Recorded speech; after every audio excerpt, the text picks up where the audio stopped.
Hey there, folks. I'm Kaiser Neko, and welcome back to the episode breakdown. This is episode 44, and you guys, I'm really excited about this one. This episode's got a lot going on in it. The opening bit alone could fill a video. It's also one of my favorite episodes of the series, and my favorite of the season so far. Alright, now here's the timeline. Funny enough, this one's actually not that sizable, all things considered. But that's partially because I've learned, thanks to many of my viewers informing me, of how to use nested sequences. Essentially, for scenes that require a ton of sound and visual effects, I create a new sequence so I may work completely unfettered by the surrounding material. Then I can bring it over to the main sequence and slide it into place. This is also very effective for scenes where I want to add an effect to the entirety of the sequence without having to apply it individually to each part. Let's of course start off with the first scene.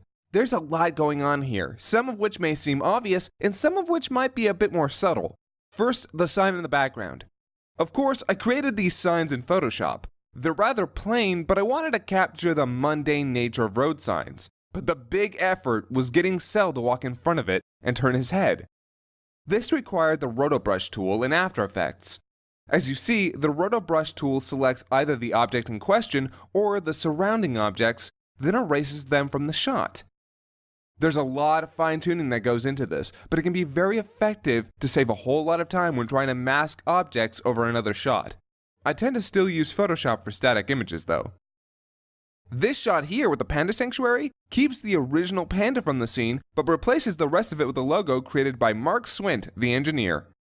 And now, one of the bigger visual edits of the episode, Cell's head turning. You see, I originally had him turning all the way around in this shot, as such, but I realized quickly that in the shot with the coach, Coach Roger in our script, he's facing away. So in this shot, I pasted his head looking over his shoulder, which only solved half the problem as Cell still turns around in this shot. As such, I took a little extra time and turned his head instead.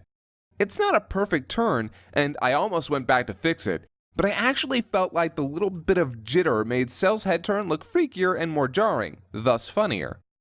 Also, fun fact, that's actually Takato 101 as the East City Westman's Captain Bucko. Captain Bucko and Coach Rogers. If you get the reference, good for you. Part of the joke here is actually that in the original scene in the dub, Damian Clark, voice of Cell, played them both.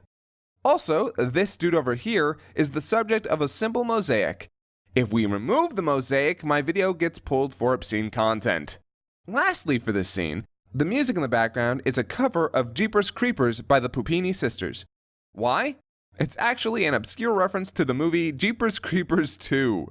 Also, it keeps in line with a running theme we're building with Cell and Oldies music. Now, post-intro, we have the scene with Piccolo here. Editing the lip flaps for this scene was especially tough because of the moving debris and the flashing lights. I had to actually cut out certain flaps and rework them in Photoshop to work, as the looping frames did not give me the required combinations to do otherwise. Also, there seems to be a bit of confusion over Vegeta's line here. Do I hear 5? Some people believing he's referring to the total amount of androids. It's actually a callback to an earlier joke from Vegeta here. Wait, what? So I'm pretty sure that's 3 androids you've missed. Do I hear 4? This next scene actually almost didn't happen. See, in what will be released later as a deleted scene, there was originally an entirely different take on this segment. It was originally very close to the original scene, and honestly, added very little to the episode as a whole. It initially served as a cutaway and a way to remind people of Goku's condition, but halfway through the editing process, we decided it was just too much like the original, and considering it was filler to begin with, it needed to be changed. And so, we came up with Goku's dream sequence, art supplied by the incredibly talented Stefan Krosix. You can see the comparison shots here. Also, the smoke here is just a stock video smoke bomb. As for the reflection of Goku and Roshi's sunglasses, I just used a color key, pasted a couple of tinted shots of Goku sleeping under them, and used the Spherize tool. And yes, that is Chemical Bomb by the Aquabats in the background. Why? Well, there's always a song playing over Roshi's radio, and I just thought it fit. I also gave Cell some eyelids here to accentuate his frustration. Nothing all that new or impressive, but I thought I'd cover it. Now, this scene here was a lot of fun to put together, but there's one part in particular that's left a bunch of people curious. See, when Trunks points out Android 17 and 18's original names, as well as Android 16's design concept, he's actually pulling from a couple of 2014 Q&As featured in the new Dragon Ball full-color graphic novels, where Akira Toriyama himself sat down to dish some previously unknown details. Lapis and Lazuli are, according to the creator, 17 and 18's real names respectively, and Android 16 is apparently modeled after Dr. Gero's son, who was a soldier in the Red Ribbon Army but was killed by an enemy bullet.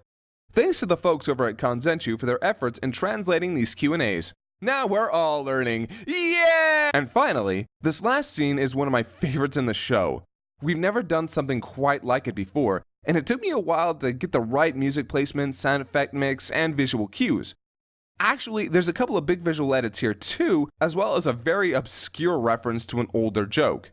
One of the visual edits involves the clothes of the man's cell absorbs in this shot here. See, originally, the clothes belonged to a man completely separate from this gentleman here. However, with the way I was editing everything together, I wanted it to be apparent that the person being absorbed was him. And so, I used the roto brush on the clothes themselves, and I either pasted it over a tinted layer of the original, or tinted the actual clothes themselves. The second visual edit and reference is the restaurant scene here. The name of the restaurant was originally Sam Sam, but I wanted to make it something more unique and relevant.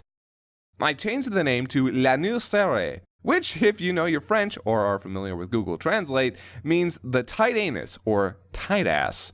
But this is actually a reference to episode 31, where Marin asks if Krillin has made reservations at the restaurant. Oh, and I hope you remember to make those reservations for Le Nuit Serrée at 7:30. I hear they're very uptight.